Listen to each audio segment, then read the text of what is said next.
Can you explain Snowflake time travel? Snowflake's time travel tool allows us to access the past data at any moment in the specified period. Through this, we can see the data that where we can change or delete. Through this tool, we can carry out the following tasks like restoring the data associated to object that may have lost unintentionally. For examining the data, utilizing the charges done the data specific period of time, duplicating and backing up the data from the essential point in the history.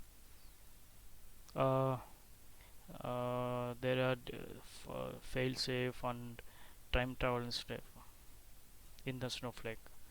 Time travel, according to the Snowflake edition, the account or object particularly time travel setup, user can retrieve and set up the data retrieving from the history. Failsafe, the user does not have control over the recovery data valuable memory after completing of the period. Only Snowflake assistants can help within the 7 days. Therefore, the time travel has in 6 days retrieve the database object after the executing the transaction. 6 days duration.